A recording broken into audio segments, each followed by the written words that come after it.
Dad, why did you hire her? Ethan's voice sliced through the marble hall like glass against stone. The new maid froze, holding a silver tray that trembled only slightly in her hands. She probably doesn't even speak English properly, the boy continued, lounging against the staircase railing, his smirk wide and cruel. This isn't a charity house.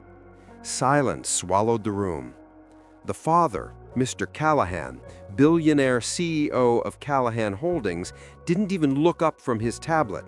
His sharp blue eyes stayed on the glowing screen, his mind lost in numbers and deals. He mumbled, "Ethan, that's enough." But his tone was empty, distracted. Not correction, just reflex. The maid set the tray down on the console table beside her. Slowly, she straightened her posture.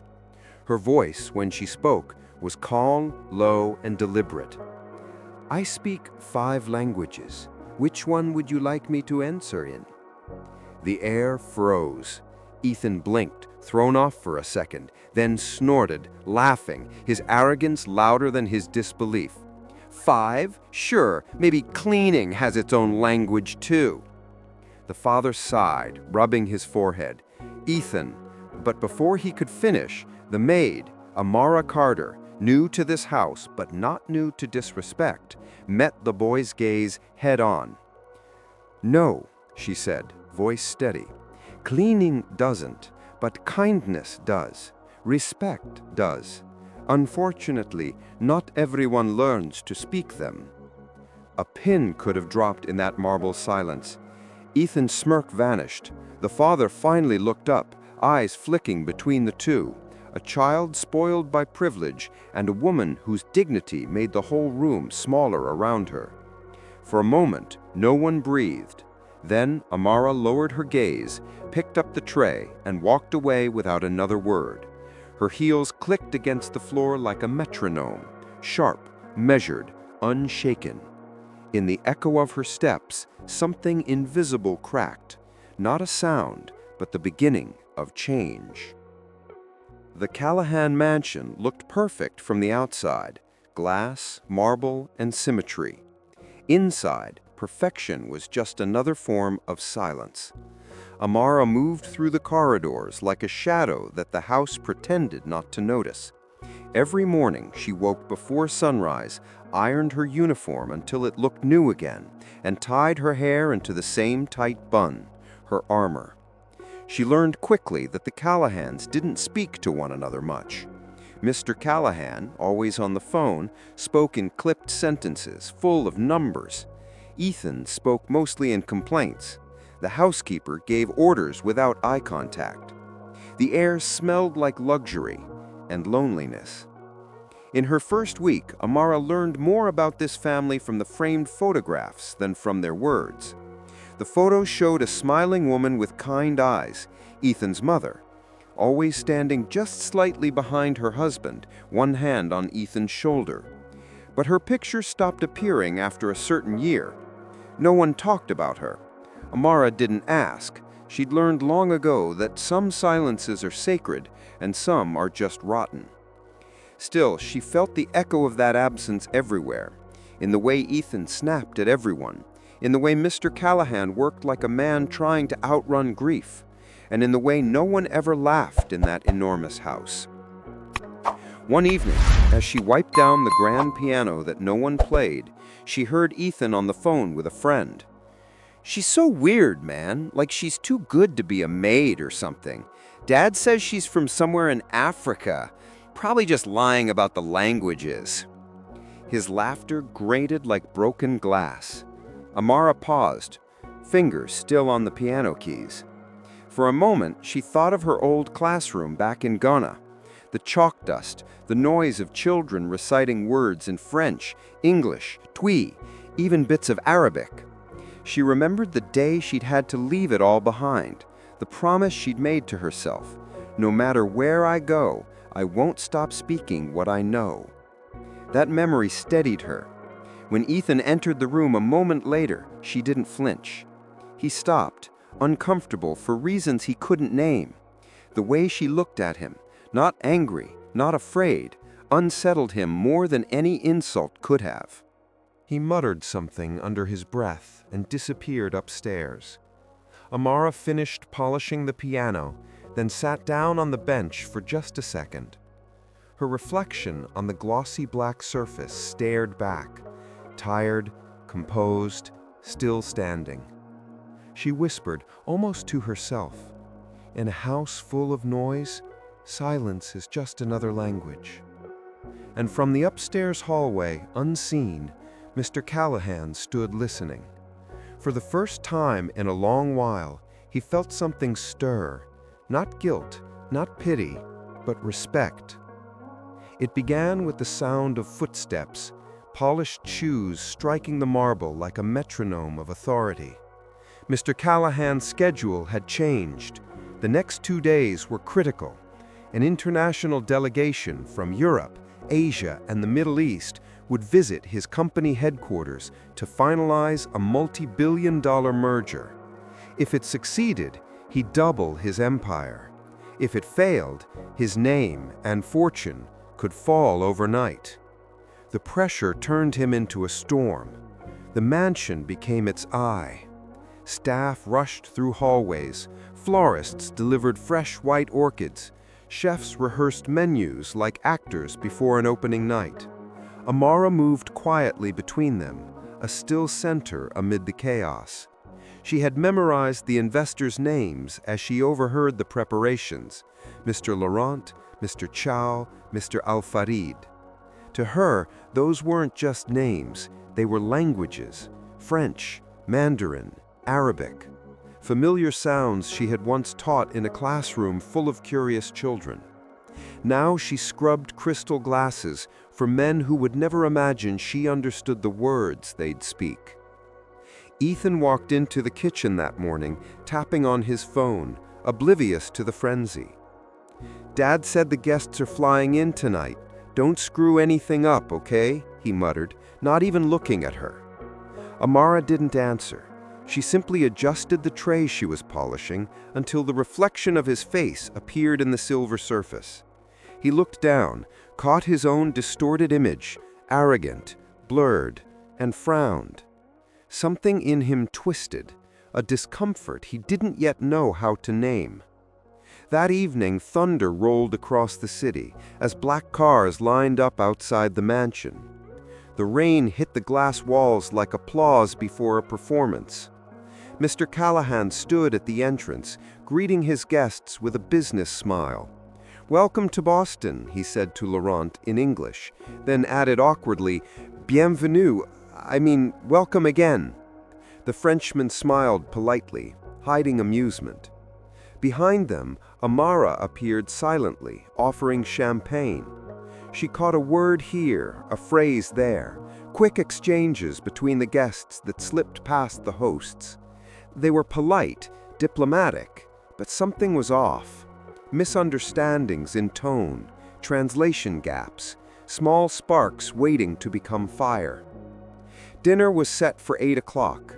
The long oak table gleamed under soft light, set with crystal, gold, and tension. Ethan sat across from the guests, bored. The maid served discreetly, but Amara noticed the unease building between the languages. Small misinterpretations, nervous smiles. Then came the moment. Mr. Callahan raised his glass to toast the partnership of vision and trust. The translator at the table stumbled on the phrase, choosing the wrong word in French, one that sounded closer to control than trust. Laurent's expression shifted, subtle but sharp. Chow whispered something in Mandarin to Al-Farid, who frowned. Amara froze mid-step. She understood. The wrong word had just turned a compliment into an insult. Mr. Callahan noticed too late. "Mr. Gentleman, if there is any confusion, allow me to—" Laurent interrupted, his voice cold. "We appreciate your vision, Mr. Callahan, but perhaps we should revisit the terms of leadership before we sign anything." The room's atmosphere cracked. Ethan looked from his father to the guests, then to Amara. She was the only one who seemed to understand everything happening at once. She didn't move, not yet. But her eyes lifted, sharp and calm, and in that instant she knew the entire empire of this man, the man who barely looked at her, was hanging on one word. The tension at the table thickened like fog. Mr. Callahan's smile began to strain, the kind of smile that hides panic. His translator, flustered, stumbled through another sentence, mixing tenses, tripping over idioms. Mr. Laurent's jaw tightened. Mr. Zhao leaned to whisper something sharp to Mr. Al-Farid, who sighed heavily, muttering in Arabic. No one at that table understood what was being said, except Amara. She stood by the sideboard, holding the wine bottle with both hands, her eyes flicking from one man to another. Her pulse pounded in her ears. She didn't want to intervene. She wasn't supposed to. But she could see the cracks widening, could almost hear the empire Mr. Callahan built splintering apart. Then Laurent's tone dropped, quiet but cutting. If control is what you seek, monsieur, you should find partners, not servants. Amara inhaled sharply. The translator blinked, lost. He said, he appreciates your vision? It was over. Unless someone stopped it now. She placed the bottle on the table. The soft click of glass on wood made every head turn. And then she spoke in perfect, elegant French. "Excuse me, Monsieur Laurent. I believe Mr. Callahan meant confiance, not control. His intention was to say that this partnership is built on trust, not domination." The room went silent. Laurent froze mid-breath. Zhao's brows lifted. Mr. Callahan blinked like a man who had just heard a ghost speak his name. Amara continued, switching seamlessly into Mandarin. "先生们，他的意思是合作，而不是控制。他非常尊重你们的文化和愿景." Gentlemen, he meant collaboration, not control. He has great respect for your culture and vision. The translator's mouth hung open. Zhao stared at her, astonished, not only at her fluency, but her tone, her precision, the confidence of someone who belonged in that room more than any of them. And then, turning to Mr. Al-Farid, she said in Arabic, her accent soft and clear, "السيد كالاهان يقدر الثقة أكثر من السلطة. لقد أخطأ في الكلمة وليس في النية." Mr. Callahan values trust more than power. He misspoke the word, not the meaning. The ripple of shock was almost visible. The room, moments ago heavy with suspicion, now hummed with awe. Laurent's expression softened. Zhao gave a respectful nod. Even Al-Farid smiled faintly, setting down his fork. Amara stepped back, lowering her gaze. "Please, forgive the interruption," she said quietly. "I only wanted to ensure the right meaning was heard." Mr. Callahan's voice broke the silence. "Miss Carter." He didn't know what to say.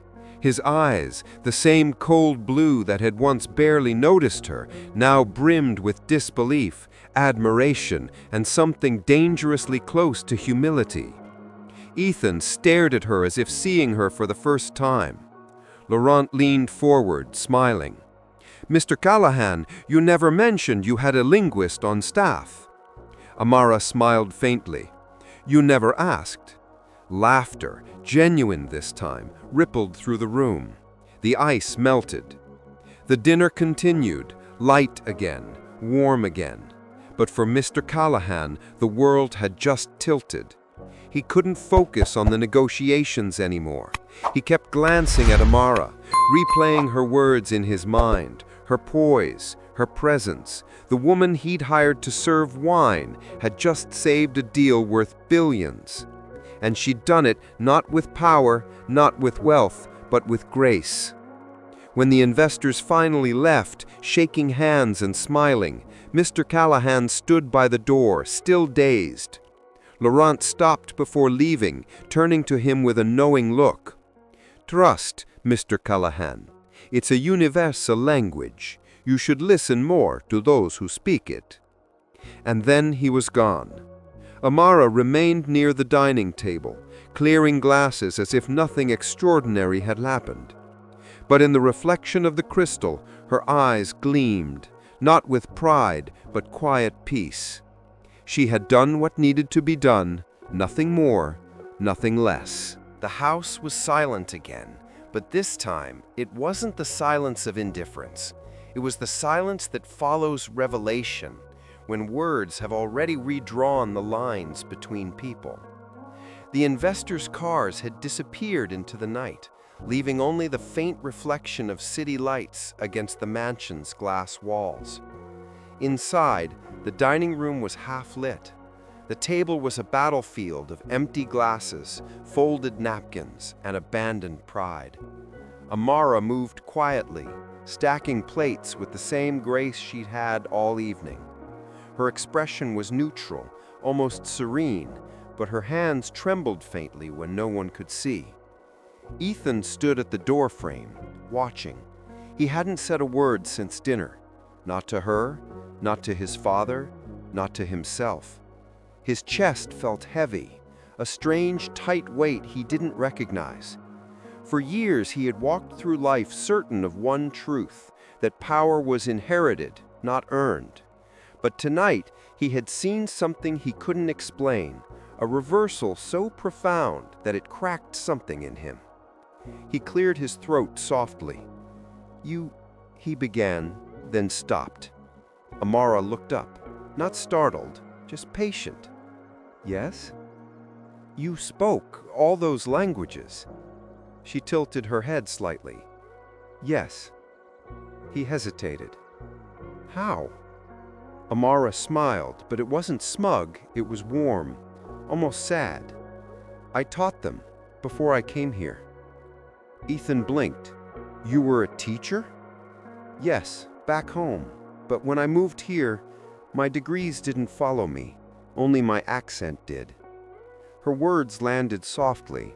Not an accusation, not a complaint, just truth. Ethan felt something twist deeper inside. He looked down, ashamed. "I didn't know." Amara stacked the final plate, setting it aside. "I didn't ask." Silence again, but this time it wasn't cold. It was the silence of realization. From across the room, footsteps echoed, slow, deliberate. Mr. Callahan entered the doorway, jacket off, tie loosened, looking more human than he ever had. He paused in the doorway, his gaze softening as it fell on Amara. "Miss Carter," he said quietly, "you saved me tonight." Amara straightened her posture, her voice steady. "No, sir. I saved the meaning of your words. The rest was yours to decide."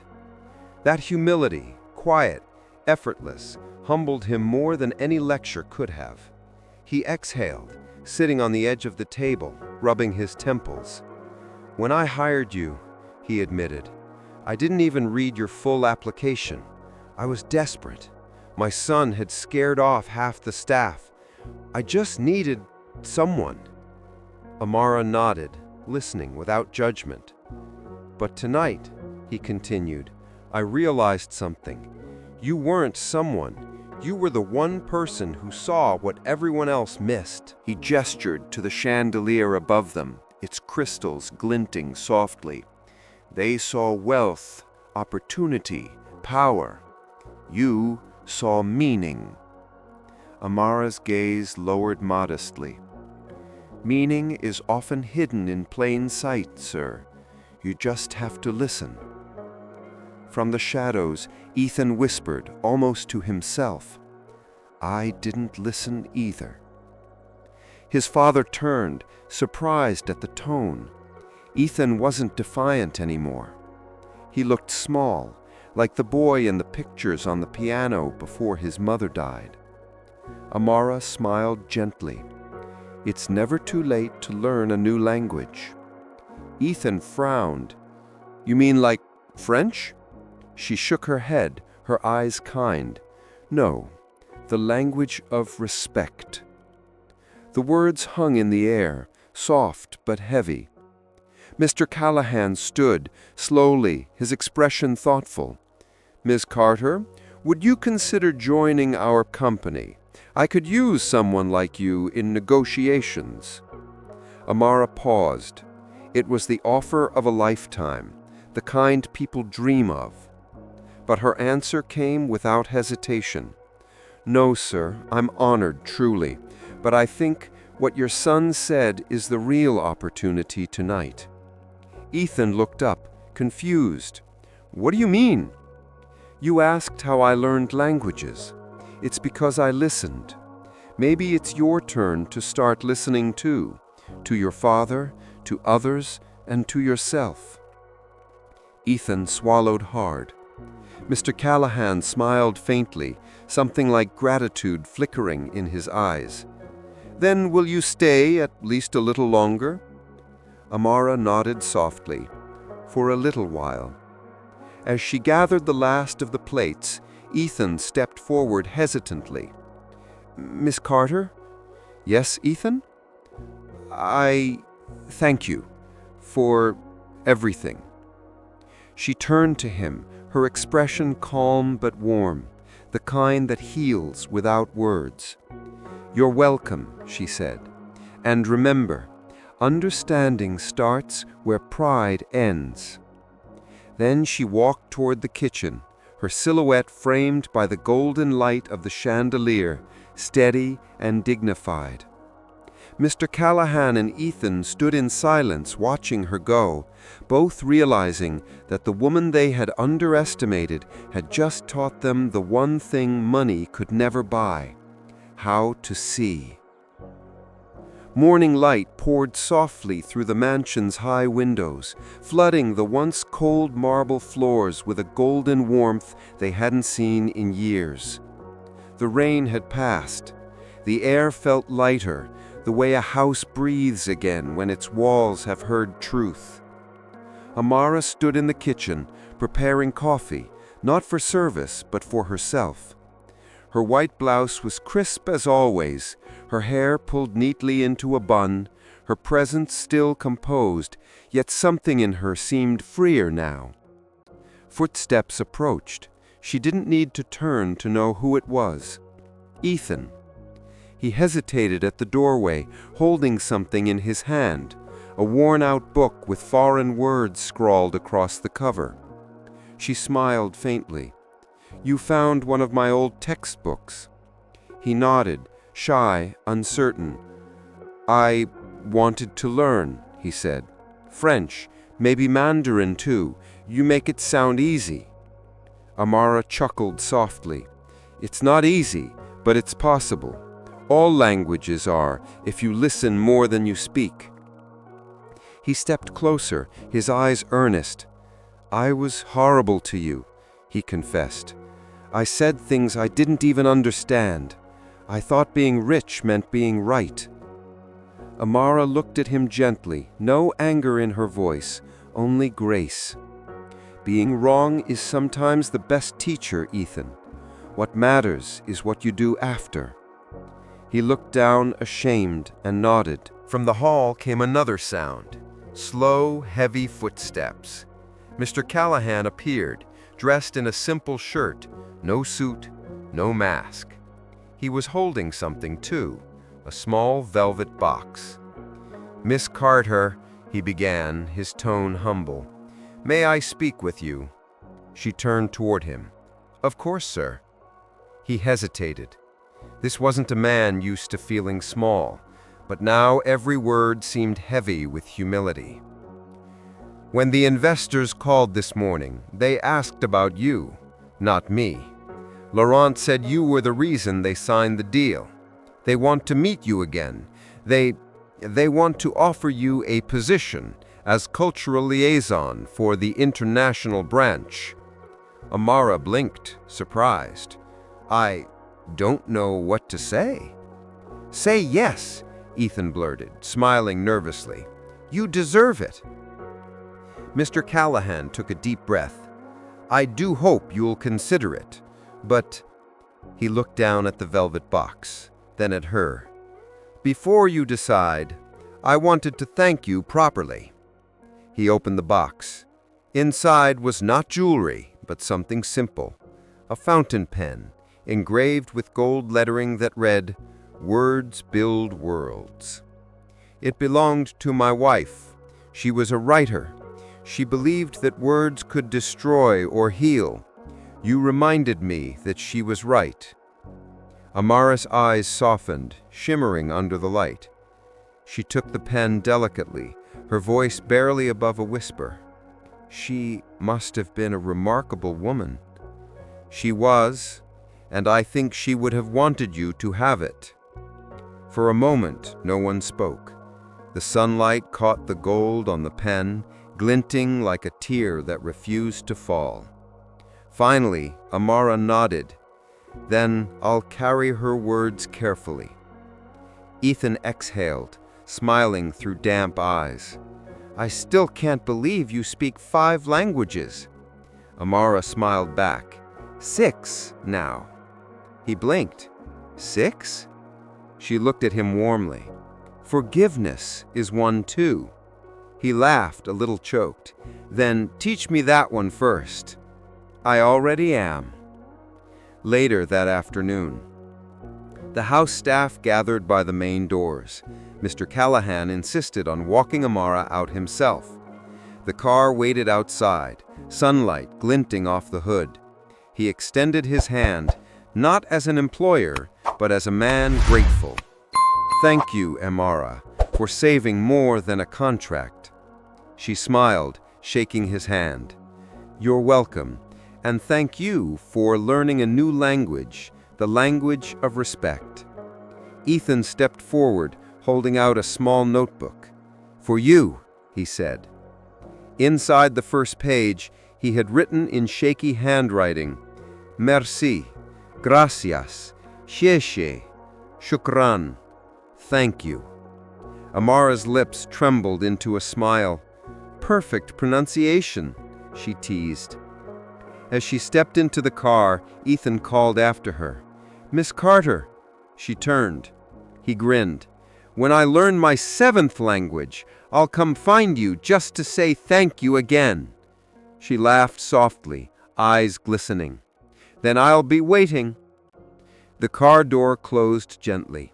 The mansion, once a monument to coldness, now looked softer under the sun, as if the light itself had forgiven it. Inside, Mr. Callahan rested a hand on his son's shoulder. Your mother used to say, the right person doesn't just clean a house, Ethan. They clean the air inside it. Ethan nodded, eyes still on the driveway. She did that, Dad. She really did. 3 years later. The Callahan mansion looked the same from the outside. Vast, elegant, untouchable. But something in its air had changed. It wasn't the furniture or the art or the glass. It was the energy, the laughter that returned, the warmth that stayed. Ethan was 17 now, taller, calmer. There was a quiet confidence in his posture, the kind that doesn't come from privilege, but from self-respect.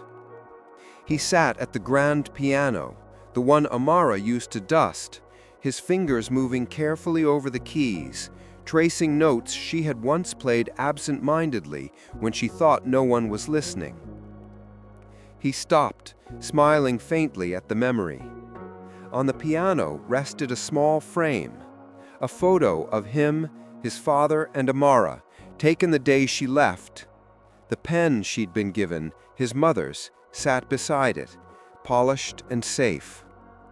From the hallway, Mr. Callahan appeared, older but lighter. No phone in his hand, no rush in his step. He paused by the door, listening to the soft melody. You've gotten good, he said. Ethan turned, smiling. I had a good teacher. His father nodded slowly, looking toward the photo. We both did. The room fell quiet again, but it wasn't heavy. It was full, filled with the invisible presence of gratitude. Elsewhere, far from the mansion, in a modest university auditorium in New York, Amara Carter adjusted the microphone on a small wooden podium. Behind her, a banner read, "The Language of Humanity, Bridging Cultures Through Words." Her audience was a mix of students, teachers, and diplomats. The woman who once stood silent in the corner of a billionaire's house now stood before hundreds, not to serve, but to speak. She smiled as she began. "When I first came to this country, I learned that silence can be its own language, that people hear what they expect, not always what you mean. And sometimes the loudest thing you can say is to keep your dignity when others lose theirs." A soft murmur rippled through the room. Her words carried the quiet authority of someone who had lived them, not merely studied them. She continued, her voice steady. "Language is not about words, it's about understanding. And the greatest misunderstanding is to think that power makes you superior. True fluency begins when you learn to listen, especially to those the world tries to silence." Applause rose, steady and sincere. In the front row sat a young journalist, Ethan, older now, in a simple suit, notebook in hand. His pen moved quickly, capturing her every word. When she stepped down from the stage, their eyes met across the crowd. He smiled, the same boy who once said she didn't belong, now standing to applaud her louder than anyone else. She smiled back, not surprised, just proud. As the audience filed out, Ethan walked to the podium and placed something small on it, a folded note and an old fountain pen. The note read, "You were right. Listening changes everything. Thank you for teaching me the language of respect." Amara held the pen in her hands, the same one given to her years ago, now returned like a circle completed. She looked toward the door where Ethan had gone and whispered softly, "And you, my dear boy, learn to speak it fluently." The camera pulls back. Amara exits the auditorium, her figure framed by golden sunlight filtering through tall glass doors. The world outside hums with countless languages, voices, laughter, movement, and yet beneath it all, her words seem to linger in the air.